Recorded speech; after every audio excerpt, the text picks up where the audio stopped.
Zaynab, soat necha bo'ldi? Soat 5:15-4. Necha degani u? Odam tilida gapir. Voy, Ovsarxon, eng osoni soat bo'lsa, shuni ham bilmaysanmi? Bilmayman.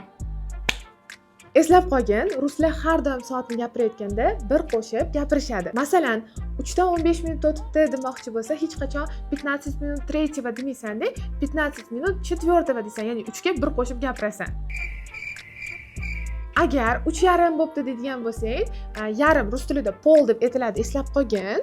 Sen pol 3 demaysan-da, pol 4 deysan. Yana 3 ga bir qo'shib gapirdik. Va mana hozirgi soatni aytadigan bo'lsang, hozir soat 3:45.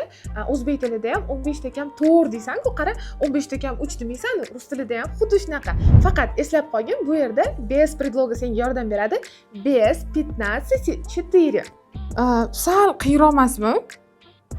Ozgina tushunmadim baribir.